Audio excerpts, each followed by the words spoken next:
नए 40 क्वेश्चंस हम यहाँ पर करने जा रहे हैं। 40 का पार्ट स्टार्ट करने जा रहे हैं जिसमें 40 क्वेश्चन हमारे होते हैं एज यूजुअल। ठीक है, तो शुरू करते हैं। 40 क्वेश्चंस का टारगेट मैक्सिमम 40 मिनट्स होना चाहिए। फर्स्ट वन गो के अंदर जितने क्वेश्चंस आपको आते हैं उनको करते चले। जो क्वेश्चन बिल्कुल भी ऐसा लग रहा है पढ़ा हुआ नहीं है, देखा हुआ नहीं है, सुना हुआ नहीं है, उस पर छोटा सा क्रॉस लगाकर आगे बढ़ते चलिएगा। ये नहीं कि उसको पढ़ने में, उसको समझने में, उसको करने में ही दिमाग लगा दें, अपना टाइम कंज्यूम कर लें, ऐसा बिल्कुल भी आप लोगों को नहीं करना है। राइट, वन गो के अंदर आपको जितने क्वेश्चन होते जा रहे हैं, जो छोटे क्वेश्चन हैं वो पहले करिए। जिनमें लेंदी कैलकुलेशन आपको लग रही है कि थोड़ी लेंदी कैलकुलेशन होगी, उनको भी थोड़ा सा बाद के लिए रख दीजिए। ठीक है, और अगर कोई क्वेश्चन ऐसा है कि आपने पढ़ा हुआ है लेकिन आपका आंसर नहीं आ रहा, नहीं मैच हो रहा है, तो 1 मिनट से ज़्यादा किसी भी क्वेश्चन पे अपना टाइम स्पेंड नहीं करना है, ईगो पर नहीं लेना है।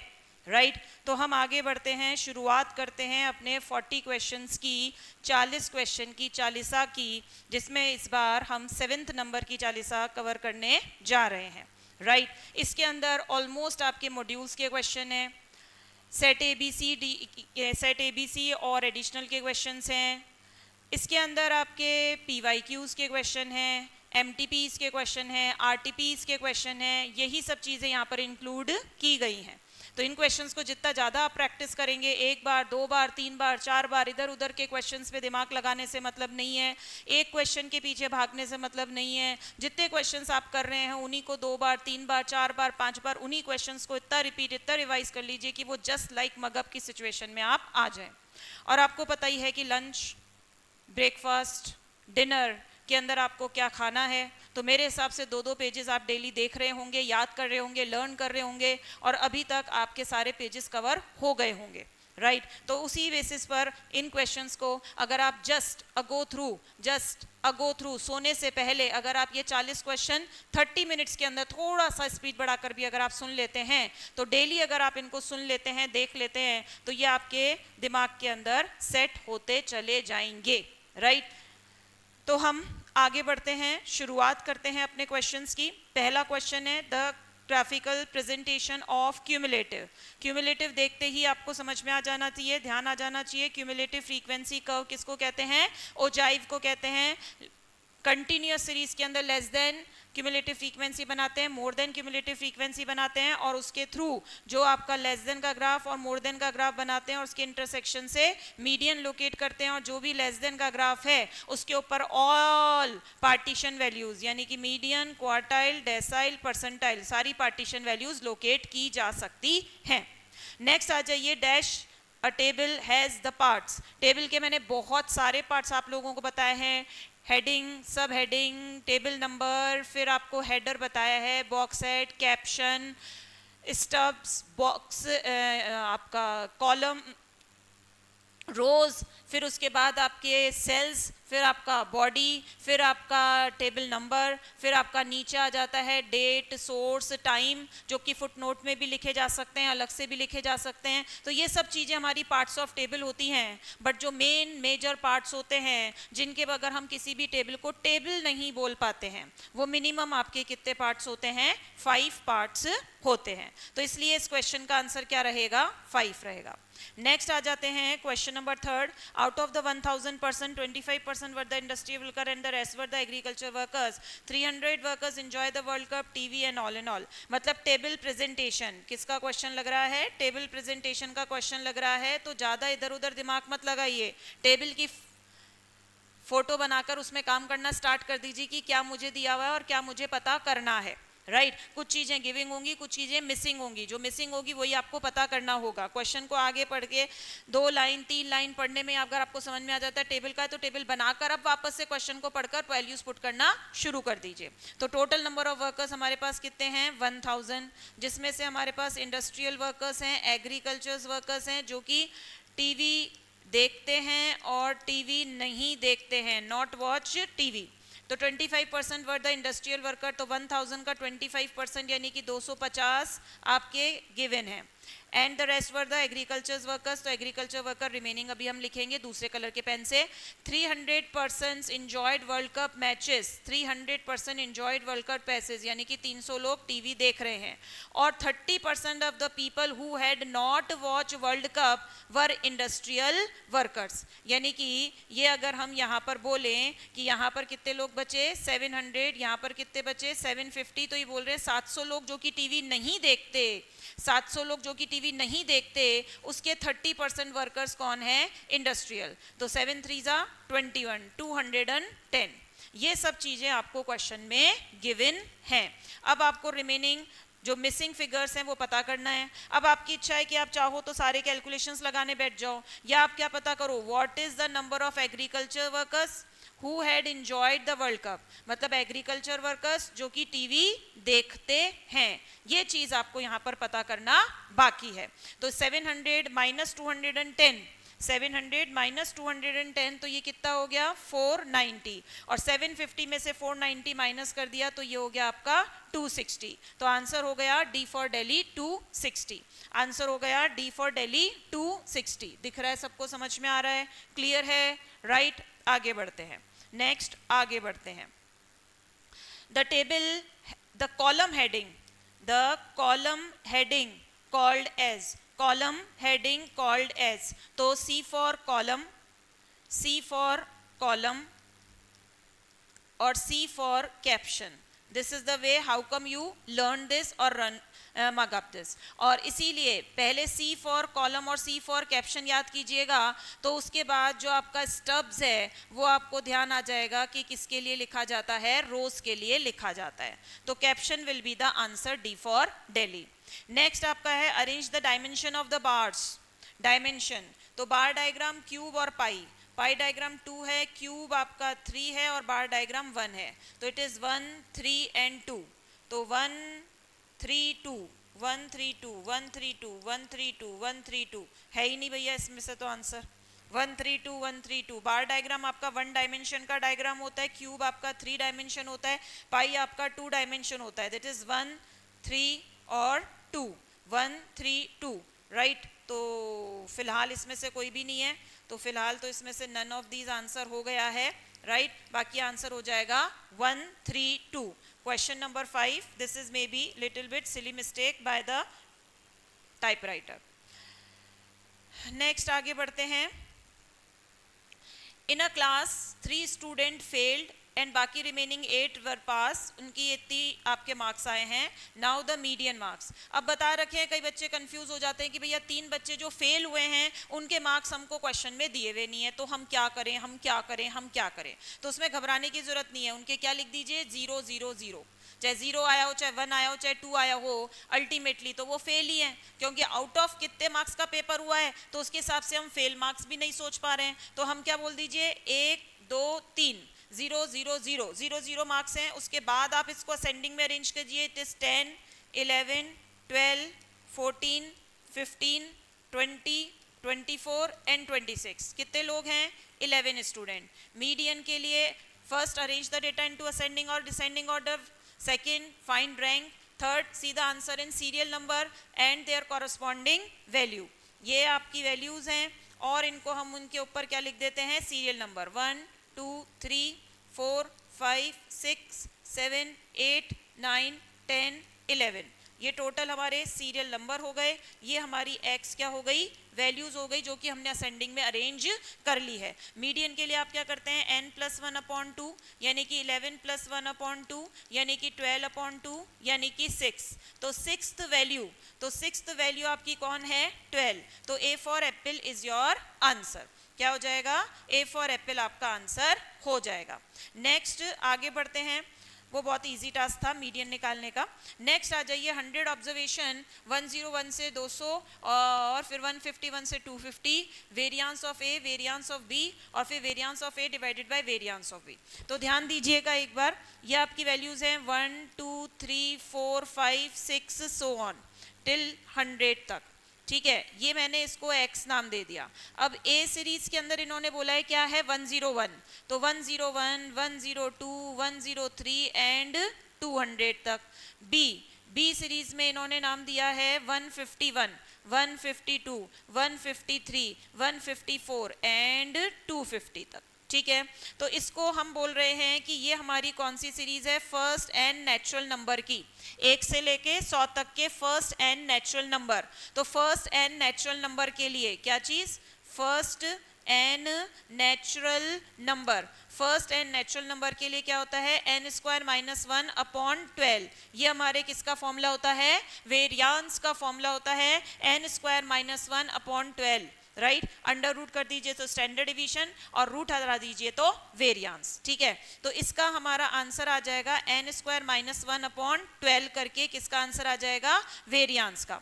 अब देखिए इस सीरीज से ये सीरीज बनाने के लिए हमने क्या किया है, कोई सोच सकता है, कोई बता सकता है। यहां पर हमने क्या किया है, x प्लस 100, क्या किया है, x प्लस 100, और यहां से ये वाली यानी कि A सीरीज कैसे बनाई है, x प्लस 100 करके, और B सीरीज कैसे बनाई है, x प्लस 150 करके। आ रहा है क्या समझ में, राइट। ओरिजिन एंड स्केल की प्रॉपर्टी हम यहाँ पर लगाने जा रहे हैं। जनरल में तो हमको बता रखा होता है ओरिजिन स्केल के लिए कि इतना हमने प्लस माइनस किया है या मल्टीप्लाई डिवाइड किया है। यहाँ पर हमको पता करना पड़ा है कि क्या प्लस माइनस किया है, क्या मल्टीप्लाई डिवाइड किया है। तो ये हमने प्लस किया है 100 और प्लस किया है 150। और आपको पता ही है कि डिस्पर्जन पे ओरिजिन का फर्क नहीं पड़ता है, खाली स्केल का फर्क पड़ता है। तो ओरिजिन का फर्क नहीं पड़ता, यानी कि 100 और 150 का फर्क नहीं पड़ेगा।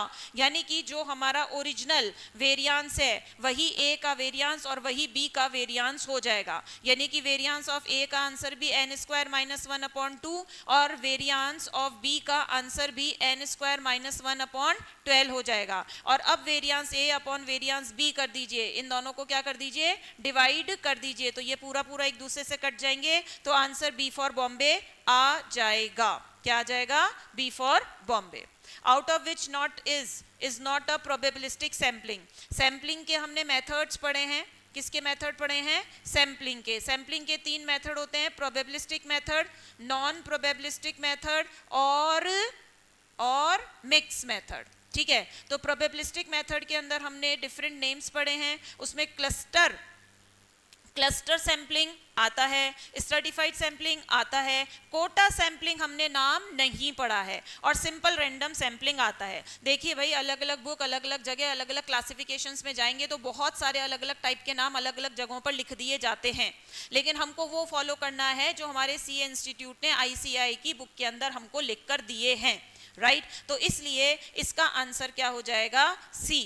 इसका आंसर क्या हो जाएगा, सी। इसका आंसर क्या है, सी। C is not are the part of probabilistic sampling as per our institute given ICAI module given. Probabilistic sampling includes simple random sampling, stratified sampling, cluster sampling, multi-stage sampling, but not the quota sampling. quota sampling नाम का वहां पर कोई भी नाम आपको दिया हुआ नहीं है। नेक्स्ट आगे बढ़ते हैं। with the increase in the sample size, with the increase in the sample size, ये भी सैम्पलिंग से आता है। With the increase in the sample size error का क्या होगा, तो आपको बताइए कि standard error is proportional to 1 upon under root n, 1 upon under root n. तो यानी कि इसका मतलब है कि सैंपल साइज इंक्रीज करने से स्टैंडर्ड एरर क्या होता है, डिक्रीज होता है। यानी कि दोनों क्या हैं, इनवर्सली प्रोपोर्शनल हैं। तो इसलिए एज द सैंपल साइज यानी कि एन आप इंक्रीज कर रहे हैं तो एरर क्या हो जाएगा, decrease. A for apple is your answer. Next, moderately skewed distribution which of the following holds the truth. यानी कि आपका ध्यान है क्या, इंपेरिकल रिलेशनशिप वाली बात हो रही है। एक तो होता है mode is equal to 3 median minus 2 mean. क्या हो जाता है, 3 मीडियन माइनस 2 मीन। क्या हो जाता है, 3 मीडियन माइनस 2 मीन। दूसरा क्या बताया था, mean minus mode is equal to mean minus median और मल्टीप्लाइड बाय 3। तो भैया देखो, ये पहला वाला तो आपका दिख नहीं रहा, तो इस दूसरे वाले पर ही दिमाग लगा लीजिए, राइट। तो दूसरे वाले को देखने पर हमको पता चलता है मीन माइनस मोड, तो it is mean minus mode. ये थोड़ा सा इक्वल्स टू की कमी है यहाँ पे, ये इक्वल्स टू लग जाएगा, तो सी विल बी योर आंसर। थोड़ा सा टाइपिस्ट की टाइमिंग की मिस्टेक हो गई है। Mean minus mode is equal to 3 mean minus median. सीधा सीधा ओरल क्वेश्चन था। नेक्स्ट आ जाइए, mean and coefficient of variation of an student is 20 and 80, what will be the variance of them.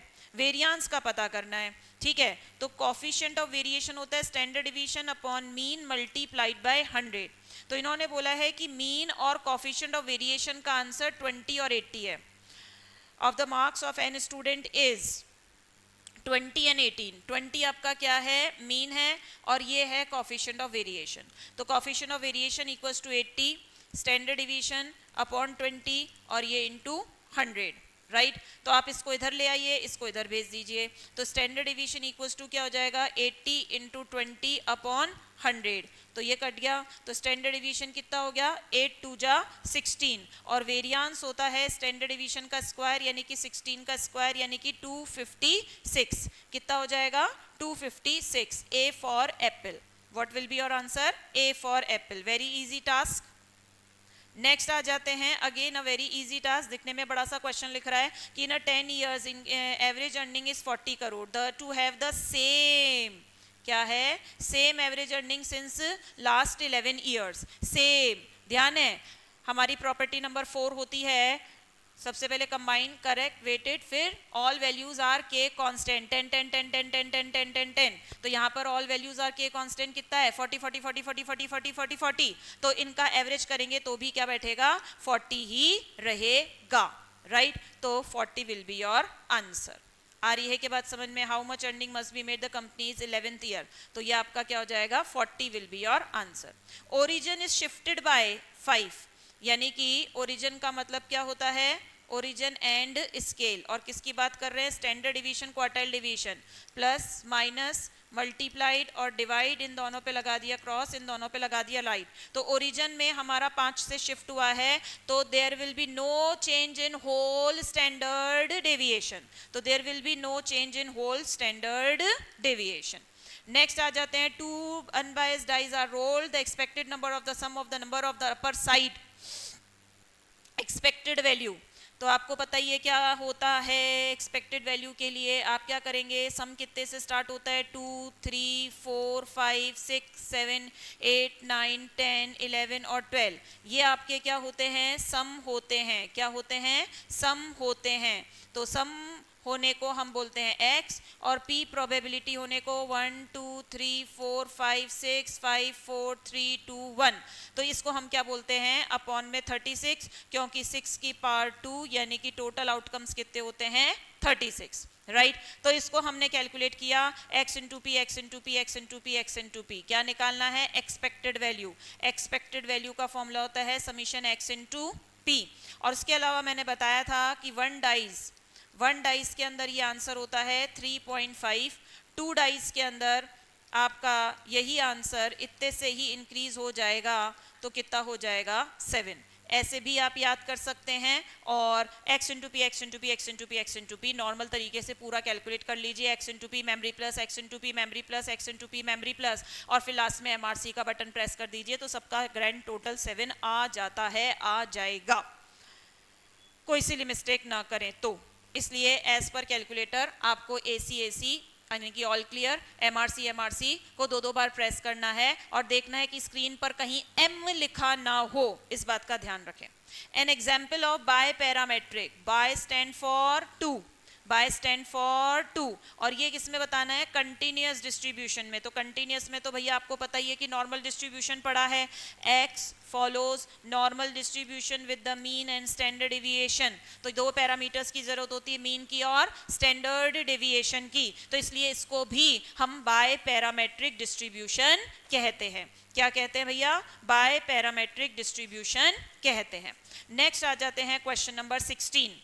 If 5 is subtracted from each observation, a certain atom coefficient of variation is 10%. 5 is added with the observation, तो coefficient of variation is 6%.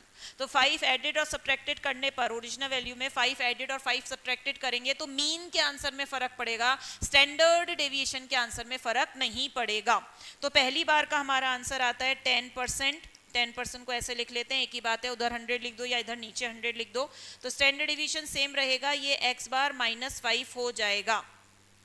दूसरे मेरे friend ने क्या किया, तो उसका ये आपका 6% यहाँ पर हो गया, तो ये आपका स्टैंडर्ड डिवीजन और मीन +5 यहाँ पर हो जाएगा।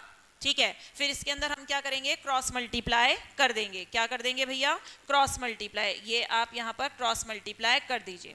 तो ये हो गया 10x bar minus 50 equals to 100 standard deviation. फिर इधर किया तो ये हो गया 6x बार प्लस 30 और इक्वल्स टू 100 स्टैंडर्ड डेविएशन। तो ये इक्वेशन नंबर 1, ये इक्वेशन नंबर 2, और इसको आप सॉल्व करेंगे, इक्वेशन को साइमल्टेनियस सॉल्व करेंगे तो मीन का आंसर आ जाएगा 20, स्टैंडर्ड डिवीजन का आंसर आ जाएगा 1.5। ठीक है, और कोफिशिएंट ऑफ वेरिएशन का आंसर आ जाएगा standard division upon mean into 100, standard division into mean 100, standard division into mean 100। तो ये आपका हो जाएगा 1.5 डिवाइडेड बाय 20 मल्टीप्लाइड बाय 100, यानी कि 7.5%। The answer will be B for Bombay 7.5%। ठीक है, आया है क्या सबको समझ में कि अगर आप 5 ऐड करते हैं, 5 सब्ट्रैक्ट करते हैं तो खाली मीन में फर्क पड़ेगा, स्टैंडर्ड डिवीजन में कोई फर्क नहीं पड़ेगा। तो ये हमने कोफिशिएंट ऑफ वेरिएशन के फॉर्मूले में उसके अकॉर्डिंग आप पर पुट कर दिया है, मीन को मीन में चेंज डाला है और स्टैंडर्ड डिवीजन को एज इट इज रखा है, और फिर दोनों से 2 इक्वेशन बनाई है। दोनों इक्वेशन को साइमल्टेनियसली सॉल्व करेंगे तो मीन का आंसर, स्टैंडर्ड डिवीजन का आंसर आपके पास आ जाएगा, और फिर उसको आप पुट कर देंगे तो ओरिजिनल कोफिशिएंट ऑफ वेरिएशन आ जाएगा, दैट विल बी 7.5%। ठीक है साहब, आगे बढ़ते हैं। चलिए ये क्वेश्चन शुरू कीजिए, स्टार्ट कीजिए, 1 मिनट आप लोग चालू कीजिए। नेक्स्ट क्वेश्चन देखिए फटाफट से।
चलिए जी मेरे ख्याल से हो चुका होगा ये question. Again it is a very very easy task. Question number 17। एक बॉक्स है आपके पास में जिसमें 3 वाइट और 5 ब्लैक बॉल्स है, यानी कि टोटल 8 बॉल्स हैं। फिर ये सेकंड बैग है जिसके अंदर 4 वाइट और 2 ब्लैक बॉल्स है, यानी कि 6 बॉल्स हैं। Now if ball is taken from each bag what will be the probability of both is white, यानी कि probability of white and white निकालनी है। तो इसमें से वाइट निकालेंगे और इसमें से वाइट निकालेंगे। तो इसमें से वाइट आने की प्रोबेबिलिटी 3/8, इसमें से वाइट आने की प्रोबेबिलिटी 4/6। तो इसमें हम अब क्या कर देंगे, 2 2 जा 2 3 जा, 3 से 3 कट गया 2 और ये 4, तो 1/4। यहाँ पे ये छोटा सा मिसप्रिंट है, ये इस बार छोटा सा मिसप्रिंट है, 1/4। क्या आंसर हो जाएगा, बी फॉर बॉम्बे 1/4। क्या आंसर हो जाएगा, B for Bombay 1/4। Answer will be 1/4। Next आगे बढ़ते हैं।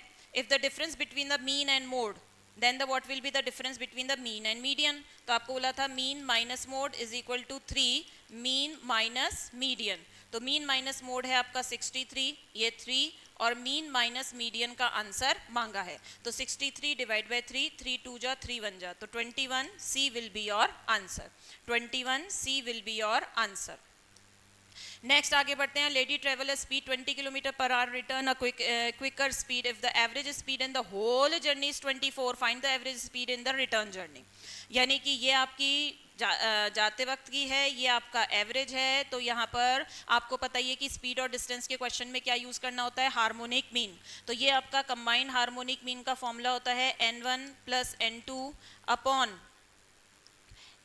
Upon harmonic mean 1 plus n2 upon harmonic mean 2। तो यहाँ पर n1 और n2 तो 2 ऑब्जर्वेशंस हो गई, तो यहाँ पर आंसर हो गया है आपका 24। ये हो गया 1 + 1 divide by 1 divide by 20 plus 1 divided by x। इसको आप सॉल्व करेंगे, इसको आप सॉल्व करेंगे, क्वेश्चन नंबर, इसको आप सॉल्व करेंगे तो ये आंसर आ जाएगा 30 किलोमीटर पर आवर। कैलकुलेटर में भी सॉल्व कर सकते हैं, रीशफल करके भी सॉल्व कर सकते हैं। इसको आप सॉल्व करेंगे तो 30 किलोमीटर पर आवर की स्पीड आ जाती है। क्लियर है क्या सबको? आ रहा है क्या समझ में? आगे बढ़ते हैं। 3 identical dies are rolled, what will be the same number appear? Same number appear. Same number का होता है 1 1 1 2 2 2 3 3 3 4 4 4 5 5 5 और 6 6 6, जिसको मैंने कहा था नो डिफरेंस भी बोलते हैं, सेम नंबर भी बोलते हैं, इक्वल नंबर भी बोलते हैं, ट्रिपलेट वर्ड भी बोलते हैं, राइट। और 6 की पावर 3, 6 की पावर क्या कर देंगे 3, 6 इंटू 6 इंटू 6, तो टोटल आउटकम कितना हो जाएगा 216। और 216 में से कितने हैं फेवरेबल 6, तो 6 बाय 216, तो कितना हो जाएगा 1 by 36। C will be your answer, C will be your answer. Next आगे बढ़ते हैं। The probability, the theory of compound probability. तो कंपाउंड प्रोबेबिलिटी के लिए मैंने आपको कहा था कौन सा थ्योरम कहलाता है? एडिशन थ्योरम कहलाता है। तो एडिशन थ्योरम है A union B, A union B is equal to probability of A plus probability of B minus probability of A intersection B। तो D for Delhi will be your answer, D for Delhi will be your answer. आगे बढ़े आगे बढ़े आगे बढ़े। Next आ रहा है leap year. Leap year, non sorry leap year नहीं है भैया, आपकी बार नॉन लीप ईयर है। नॉन लीप ईयर में 53 संडे, 53 ट्यूसडे, 53 थर्सडे। तो नॉन लीप ईयर में 53rd टाइम किसी डे के आने की प्रोबेबिलिटी 1/7 होती है। उसमें से बोला है probability of 53 Sunday union 53 Tuesday union 53 Thursday. तो probability of 53 Sunday plus probability of 53 Tuesday plus probability of 53 Thursday. तो ये भी हो गया 1/7, ये भी हो गया 1/7, ये भी हो गया 1/7, तो टोटल आंसर 3/7। तो इसलिए प्लीज प्लीज प्लीज इस तरीके से बिल्कुल भी मत रटिएगा कि लीप ईयर है, नॉन लीप ईयर है तो 1/7 आंसर होता है, लीप ईयर है तो 2/7 आंसर होता है। इसके अंदर एंड का भी होता है, इंटरसेक्शन का भी होता है, यूनियन का भी होता है, सबके आंसर होता है। तो 1/7, 2/7, 3/7, 4/7, 6/7, कुछ भी यहाँ पर आंसर्स हो सकते हैं। Next question, very interesting question, इसको थोड़ा सा समझिएगा, अच्छे से देखिएगा। पहला है कि E1 के अंदर किंग और क्वीन। E1 में बोला है किंग चाहिए और क्वीन चाहिए। तो किंग आने की प्रोबेबिलिटी दोनों साथ में तो आएंगे नहीं, तो किंग आने की प्रोबेबिलिटी 4 और क्वीन आने की भी 4, यानी कि 8/52। फिर है E2 को बोला है क्वीन और जैक, तो दोनों साथ में तो आएंगे नहीं, तो क्वीन आने की 4 + 4 यानी कि 8/52। ये भी क्लियर है। अब probability of E1 and E2, तो इन दोनों में कॉमन देखिए, किंग और क्वीन है, क्वीन और जैक है, ठीक है। तो इन दोनों में कॉमन कौन है? खाली क्वीन कॉमन है, तो क्वीन कॉमन के हिसाब से यहाँ पर कॉमन आने का चांसेस कितना हो गया 4/52। तो कॉमन आ रहा है। Probability of A union B क्या होता है? Probability of A plus probability of B। अगर दोनों क्या है म्यूचुअली एक्सक्लूसिव, अलग अलग जुदा जुदा, राइट, तो अलग अलग जुदा जुदा तो है नहीं, क्योंकि यहाँ पे तो E1 इंटरसेक्शन E2 का भी आंसर आ रहा है 4/52, यानी कि म्यूचुअली एक्सक्लूसिव तो नहीं है, राइट। तो बी ऑप्शन तो कट गया। अब आपको पता करना है डिपेंडेंट और इंडिपेंडेंट का आंसर। क्या पता करना है? डिपेंडेंट और इंडिपेंडेंट का आंसर। तो ये क्या था? हमारा मल्टीप्लिकेशन थ्योरम था, अगर आप लोगों को ध्यान हो तो। मल्टीप्लिकेशन थ्योरम के अंदर आप लोगों को बोला था इंटरसेक्शन होता है, मल्टीप्लाई होता है, ठीक है ना। उसके अंदर या तो वो इंडिपेंडेंट होते हैं या वो क्या होते हैं? डिपेंडेंट होते हैं। इंडिपेंडेंट में क्या होता है? Probability of E1 intersection E2, तो probability of E1 multiply probability of E2 होता है, ठीक है। तो E1 का आंसर क्या है? 8/52। मल्टीप्लाई E2 का आंसर क्या है? 8/52। और इंटरसेक्शन का आंसर हम यहां पर निकाल कर बैठे हैं, कितना है भैया? 4/52। आ रहा है क्या समझ में? और आपको यहां पर दिख रहा है ये दोनों इक्वल नहीं है, यानी कि ये इंडिपेंडेंट नहीं है। तो आंसर क्या हो गया, ए फॉर एप्पल, कि ये दोनों क्या नहीं है, नॉट इंडिपेंडेंट। क्या आंसर हो गया, नॉट इंडिपेंडेंट। अगर ये इक्वल आ जाता, यानी कि 8 8 16/52 आ रहा होता, तो आंसर क्या हो जाता, ये कैसे हैं, इंडिपेंडेंट है। लेकिन 16/52 नहीं आ रहा है, यानी कि क्या है, नॉट इंडिपेंडेंट है। ए for apple is your answer. Next आगे बढ़ते हैं। The overall percentage of the failure in a certain examination, ध्यान रखिएगा, percentage of fail का बता रखा है 0.30. What is the probability that out of the 6 candidate at least 4 pass the exam? तो प्रोबेबिलिटी ऑफ पास की प्रोबेबिलिटी बता रखी है 0.70. तो और नंबर ऑफ पर्संस कितने हैं, 6, राइट. तो इसके अंदर आप कौन सा थ्योरम लगाएंगे, बायनोमियल थ्योरम लगाएंगे. तो बायनोमियल के अंदर पास की परसेंटेज पूछिए, यानी कि पी आपको लेना पड़ेगा 0.70 और क्यू आपको लेना पड़ेगा 0.30 और एन आपको बता रखा है 6, और आंसर देना है एटलीस्ट 4 का. तो एटलीस्ट 4, एटलीस्ट का मतलब होता है मिनिमम से मैक्सिमम की तरफ जाना. तो मिनिमम से मैक्सिमम यानी कि आपको क्या कैलकुलेट करना है, P4, P5 और P6, और लगा देना है इन सब का टोटल. तो ये किया हमने 64, 0.70 की पावर 4, 0.30 की पावर 2. फिर बाइनोमियल का फॉर्मूला होता है NCR P raise to power R Q raise to power N minus R. भैया ये प्रोबेबिलिटी मास फंक्शन भी कहलाता है और इसका फॉर्मूला भी बोलते हैं. प्रोबेबिलिटी निकालने के फॉर्मूले को हम यहाँ पर क्या बोल रहे हैं, प्रोबेबिलिटी मास फंक्शन बोल रहे हैं. यहाँ पर क्या है, 65, 0.70 की पावर 5, 0.30 की पावर 1. यहाँ पर 66, 0.70 की पावर 6, 0.30 की पावर 0.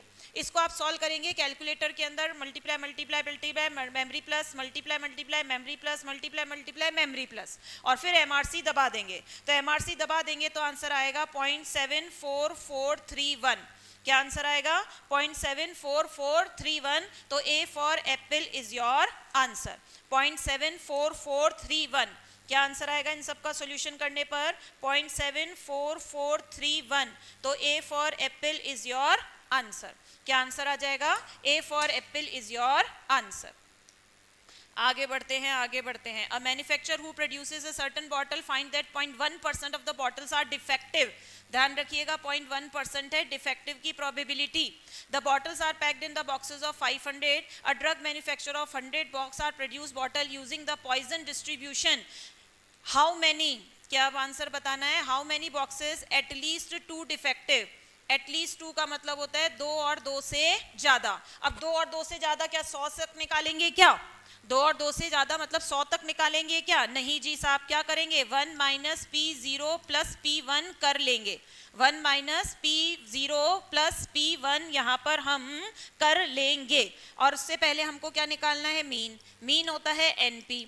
NPN है आपका यहाँ पर कितना 500 और उसका 0.1%, तो ये हो गया 0.50. और देखिए यहाँ पर 0.50 की प्रायोरिटी भी बता रखी है 0.6065. 0.50 की प्रायोरिटी भी बता रखी है 0.6065. 500 का 1%, क्या निकालना है, 500 इंटू 1%, 500 इंटू 1%. ठीक है, तो ये 500 इंटू 0.1%, 0.5 आ रहा है. तो 0.5 यहाँ पर और 0.5 की प्रायोरिटी यहाँ पर दी हुई है. तो इसको आप पुट करेंगे 1 माइनस, इसका फॉर्मूला होता है e की पावर माइनस m की पावर r और r फैक्टोरियल. ये फॉर्मूला है पॉइजन डिस्ट्रीब्यूशन का, और प्रोबेबिलिटी मास फंक्शन भी हम इसी को कहते हैं.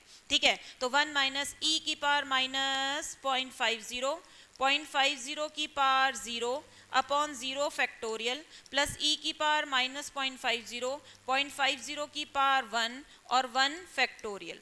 ठीक है ना. अब इसमें से क्या करते हैं, e की पावर माइनस 0.50 तो कॉमन निकाल लेते हैं, इधर बचा 1, इधर बचा 0.50, और इसका वैल्यू बताई रखा है 0.6065. तो 0.6065 इंटू 1.5 माइनस 1, 0.6065 इंटू 1.5 माइनस 1. तो ये आंसर आ रहा है 0.0902. ये आंसर आ रहा है 0.09025. अब इसको मल्टीप्लाई करना है. अब इसको मल्टीप्लाई करना है 100 बॉक्सेस, क्योंकि आंसर पूछा है हाउ मैनी बॉक्सेस।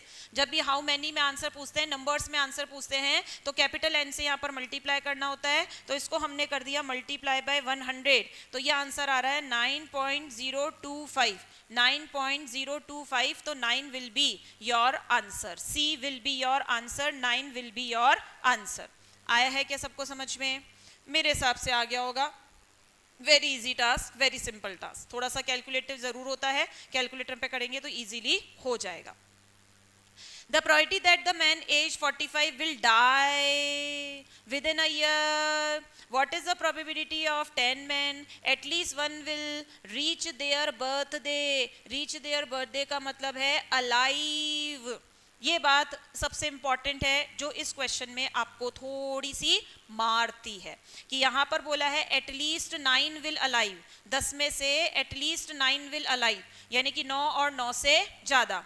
क्या क्वेश्चन है? At least 9 will alive. At least 9 will alive के लिए उल्टा अगर हम बोले, क्योंकि यहाँ पर जो प्रोबेबिलिटी, यहाँ पर जो ई की पार की वैल्यू दी गई है वो डाई, मरने वाले के लिए दी गई है। ये देखिए मरने वाले की प्रोबेबिलिटी बताई थी, तो ई की पार की वैल्यू आपको मरने वाले की दी हुई है। तो यहाँ पर आपको ये जो अलाइव वाली लैंग्वेज है एटलीस्ट 9, एटलीस्ट 9, ये क्या है? At least 9 will alive, at least 9 will alive. तो ज्यादा से ज्यादा कितने लोग मर सकते हैं? 10 में से 9 लोग जिंदा रहेंगे, तो ज्यादा से ज्यादा कितने लोग मर सकते हैं? 1। क्या क्वेश्चन हो जाएगा? At most 1 will die. ठीक है, या तो ये या तो ये। अब यहां पर अगर हमको जो ई की पार की वैल्यू है वो अलाइव की दी हुई होती तो हम इस क्वेश्चन पे काम कर लेते, लेकिन ये डाई की दी हुई है, तो हमको जो ऊपर वाली लैंग्वेज है उसको डाई में क्या करना पड़ा है? कन्वर्ट करना पड़ा है। तो कन्वर्ट किया तो आंसर बन जाता है कि एटमोस्ट 1 विल डाई। क्या क्वेश्चन की लैंग्वेज बन जाती है? At most 1 will die. तो 1 विल डाई के लिए आपको क्या करना है? 1 विल डाई के लिए आपको क्या करना है? 1 माइनस क्या करेंगे? बताइए बताइए। 1 विल डाई के लिए एटमोस्ट, एटमोस्ट का मतलब होता है मैक्सिमम से मिनिमम, मैक्सिमम से मिनिमम। तो मैक्सिमम 1 और मिनिमम कितना होगा? 0। तो आंसर निकालना है P0 प्लस P1। तो P0 का हो जाएगा e की पावर माइनस 0.12, 0.12 की पावर 0 और 0 फैक्टोरियल, प्लस e की पावर माइनस 0.12, 0.12 की पावर 1 और 1 फैक्टोरियल। आ रही है क्या बात समझ में? इसको सॉल्व करेंगे तो 0.9933, 0.99 इसको सॉल्व करेंगे तो आंसर आ रहा है 0.9933। तो 0.9933, 0.99335 है। तो B for Bombay is your answer. 0.99335 है, इसलिए 0.9934 विल योर आंसर। चलिए आगे बढ़ते हैं। Shape of the normal distribution curve. Shape of the normal distribution curve depend on it's parameter, कि उसके पैरामीटर्स क्या है, उसके अकॉर्डिंग उसका शेप यहाँ पर चल रहा होता है। बाकी नहीं सॉरी, इसमें चाहे कोई से भी पैरामीटर हो, कैसे भी पैरामीटर हो, ऑलवेज आपका कैसा शेप बनता है? बेल शेप यहाँ पर बनता है। नेक्स्ट आ जाइए, बाइनोमियल डिस्ट्रीब्यूशन में मीन है आपका 20 और स्टैंडर्ड डिवीजन है 4। तो मीन है आपका 20, स्टैंडर्ड डिवीजन है 4, तो वेरियांस है 16। तो आपका NPQ अपॉन NP यानी कि वेरियांस अपॉन मीन आप करते हैं 16 अपॉन 20 करते हैं, NP NP NP कैंसिल हो जाता है। तो 4/5 किसकी? Q की वैल्यू आ जाती है, तो P की वैल्यू हो गई 1/5। अब इसको मीन में रख दीजिए N इंटू P। मीन का आंसर था 20, N पता नहीं, इंटू 1/5, तो N का आंसर भी N का आंसर भी आ गया है 100, N का आंसर भी आ गया है 100। तो चेक करिएगा ढंग से, P और Q को इधर उधर मिसमैच मत कर दीजिएगा। तो A for apple is your answer. Question number 28 का A for apple is your answer.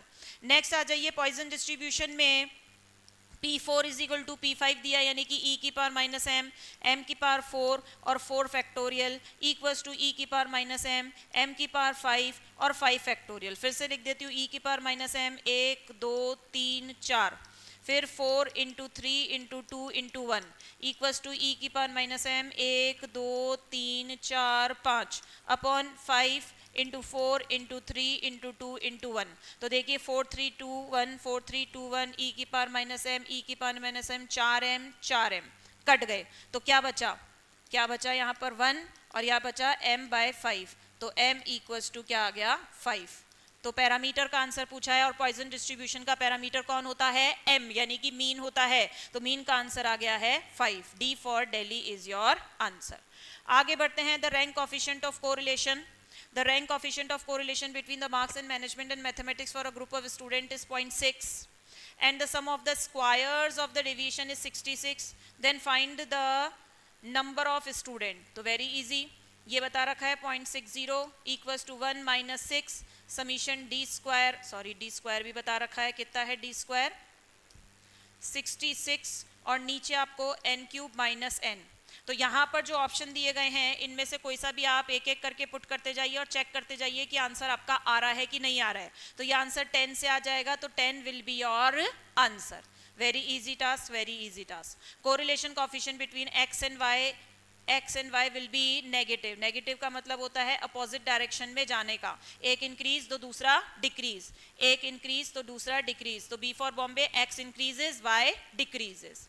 आगे बढ़ते हैं, two variable x and y related in this way, the coefficient of correlation between x and y। तो आपको ये एक property में लिखवाया था, when single equation given in question and question want to find bxy, byx and r whatever be, तो that equation will be arrange in both way, x on y and y on x। तो इसी equation को हम x on y arrange करते हैं, x equals to 7 minus 3y upon 4 और upon 4, और y equals to 7 minus 4x upon 3 upon 3। ये आपका कौन हो जाता है byx, ये आपका कौन हो जाता है bxy। तो ये आंसर तो 1 आना तय है। When single equation given in question, तो r इक्वल्स टू 1 तो आना तय है। अब 1 के बाद आपको ये पता करना है कि ये माइनस आएगा कि प्लस आएगा। तो दोनों की या एक बार भी अरेंज करके देख सकते हैं, बस समझाने के लिए मैंने दोबारा से लिखकर आप लोगों को दिखा दिया है, बाकी नहीं तो एक बार में भी आप देख सकते हैं। क्या देखेंगे, इसकी साइन क्या आ रही है माइनस, इसकी साइन भी क्या आ रही है माइनस, और r equals to bxy multiply byx का अंडर रूट, ये प्लस तो ये प्लस, ये माइनस तो ये भी माइनस। तो इसलिए आंसर क्या होगा, परफेक्ट नेगेटिव, क्योंकि 1 तो आना परफेक्ट है ही है, 1 तो आना परफेक्ट है ही है, और वो क्या आना चाहिए माइनस का, तो इसलिए क्या है परफेक्ट नेगेटिव कोरिलेशन। नेक्स्ट आगे बढ़ते हैं, given the regression equation this and this find y on x। तो y ऑन x पता करने के लिए एक इक्वेशन को x ऑन y, एक को y ऑन x अरेंज करते हैं, दोनों के bxy और byx आ जाएंगे। r निकाल के देखेंगे, r अगर प्लस माइनस 1 के नीचे जिससे भी आ रहा होता है वो ही आंसर हमारा सही होता है। तो आपको क्या करना होता है, अजम्पशन, क्या करनी होती है अजम्पशन। क्या अजम्पशन, इसको फर्स्ट इक्वेशन का नाम दे दो, इसको सेकंड इक्वेशन का नाम दे दो। तो फर्स्ट इक्वेशन मैंने मान ली है y ऑन x और सेकंड इक्वेशन को मान लिया है x ऑन y। तो इसको y ऑन x माना है तो y इधर छोड़ दिया, 13 उधर है ही माइनस का 3x, इसको x इधर छोड़ दिया तो 20 उधर है ही है माइनस का 5y अपॉन 2। तो यहाँ पर आप देख सकते हैं 3/1 है, यहाँ पर 5/2 है, तो दिख ही रहा है, ऑलरेडी दिख रहा है कि इन दोनों का प्रोडक्ट ही 1 से ऊपर है, तो r तो 1 के ऊपर जाना तय है। प्रोडक्ट ही 1 के ऊपर है तो r तो 1 के ऊपर जाना तय है, राइट। तो r 1 के ऊपर जा रहा है, यानी कि हमारी अजम्पशन गलत हो गई है। तो उल्टा अज्यूम कर लीजिए, फर्स्ट इक्वेशन कौन सी है, x on y, second equation कौन है, y ऑन x। अगर x ऑन y है तो x को लेफ्ट हैंड साइड में छोड़िए, 13 माइनस 1y अपॉन 3 इधर y को छोड़िए तो ये 20 माइनस 2x अपॉन 5 और अपॉन 5, राइट। तो अब यहाँ से वैसे तो खैर अब करने की जरूरत नहीं है, वो सिर्फ मैंने आपको प्रैक्टिस पॉइंट ऑफ व्यू से बता दिया है कि पहली बार में अगर आपका रॉन्ग आ रहा है तो रिवर्ट वाला आंसर 100% ही करेक्ट होगा, रिवर्ट वाला आंसर 100% ही करेक्ट होगा, राइट। तो रिवर्ट वाला आंसर आपने देख लिया है, मैंने लिख के भी दिखा दिया है, लिख लिया है। तो यहाँ पर हमने देखा ये कौन है bxy और ये कौन है byx, तो हमने किया 1/3 इंटू 2/5 का रूट, तो ये r जो है वो हमारा 1 के अंदर अंदर आ चुका है, लेकिन ये माइनस है, ये माइनस है, तो ये भी क्या रहता है वैसे माइनस। खैर फिलहाल इन वैल्यूज की हमको यहाँ पर जरूरत नहीं है, तो फिलहाल बस आपको ये बताना था कि y ऑन x कौन सी इक्वेशन है। तो सेकेंड वाली इक्वेशन यानी कि ये वाली equation 2x plus 5y is equal to 20। ध्यान रखिएगा, थोड़ा सा ध्यान रखकर मार्क्स लगाइएगा, जैसे ऊपर वाली के अंदर 2x y और 20, ठीक है, खाली एक 5 गायब है, तो ये आपको थोड़ा सा परेशान करती हैं ये चीजें। आगे बढ़ते हैं, regression coefficients are depend of change and scale, independent of both, depend of change of origin, independent और चेंज ऑफ ओरिजिन, ठीक है, बिल्कुल क्या होते हैं, ओरिजिन से तो इंडिपेंडेंट होते हैं बट स्केल से इफेक्टेड होते हैं। तो D for Delhi is your answer. Next आ जाते हैं, one regression coefficient is more than 1 तो other must be less than 1। अगर एक आपका क्या है, एक अगर आपका मोर देन 1 है तो दूसरे को हर हाल के अंदर लेस देन 1 होना पड़ेगा। एक अगर आपका मोर देन 1 है तो दूसरे को हर हाल के अंदर लेस देन 1 होना पड़ेगा। Next, circular test is satisfied by, तो ये तो पता ही है कि ये नहीं करता, ये नहीं करता, ये नहीं करता, तो ऑब्वियस सी बात है D for Delhi, simple geometric mean of relative and aggregated with the fixed base. आपको फॉर्मूला भी थोड़ा सा दिमाग में सेट करना चाहिए जिससे कि ये आंसर जल्दी जल्दी याद हो जाते हैं। Next question number 37, which of the following statement is true? Purchase index with the based on the base year quantity. False. Fisher index number satisfy the circular test. False. Arithmetic mean is the most appropriate. Most appropriate. False. क्योंकि by default अगर आपके सामने question आता है geometric mean is the answer. Question आता है practical कौन है और थ्योरेटिकल क्वेश्चन, थ्योरेटिकली कौन सा बेस्ट है, तब आपका ये काम होता है। बाकी जनरल में अगर लैंग्वेज लिखनी है तो मोस्ट अप्रोप्रिएट होता है ज्योमेट्रिक मीन। तो ये तीनों फॉल्स हो गए, तो वैसे लास्ट वाला अपने आप ही सही हो जाएगा कि splicing mean constructing two continuous, one continuous from the two different indices on the basis of the common base. तो दो यहाँ पर लिखा हुआ है, दो भी हो सकते हैं, तीन भी हो सकते हैं, चार भी हो सकते हैं, पांच भी हो सकते हैं। तो फिलहाल D will be your true answer. D आपका कौन है, ट्रू है। जब भी ट्रू फॉल्स आ जाए तो थोड़ी मेहनत कीजिए, कौन कौन फॉल्स है कौन कौन ट्रू है वो भी आपको ढंग से देखकर लिख लेना चाहिए, जिससे कि दोबारा जब आप पढ़ें तो आपको इजी लगे, बढ़िया लगे, अच्छा लगे। Monthly salary of an employee 10,000 in 2000 and 2013 20,000 हो चुकी है, इंडेक्स नंबर 240 हो चुका है। तो यानी कि बेस ईयर का इंडेक्स नंबर 100 था, करंट ईयर का 240 है। बेस ईयर में 10,000 सैलरी थी, करंट ईयर में 20,000 सैलरी मिल रही है, लेकिन एक्चुअल में कितनी होनी चाहिए, एक्चुअल में कितनी होनी चाहिए, तो हम क्या करते हैं, क्रॉस मल्टीप्लाई। तो क्रॉस मल्टीप्लाई करके हम यहाँ पर कैलकुलेट करते हैं, क्रॉस मल्टीप्लाई करके हम यहाँ पर कैलकुलेट करते हैं। तो हमने किया 10,000 इंटू 240 अपॉन 100, तो हमारी होनी चाहिए 24,000, मिल रही है 20,000, तो 4,000 का इंक्रीमेंट। वैसे 24,000 कितनी होनी चाहिए ये पूछा है, तो आंसर हो जाएगा सी 24,000 कितनी होनी चाहिए और कितने से इंक्रीज हो जानी चाहिए। दो टाइप के क्वेश्चन है, दिखने में सेम ही होते हैं, क्वेश्चन में सेम ही होते हैं। Purchasing power of money, that is reciprocal of index number, very easy language question.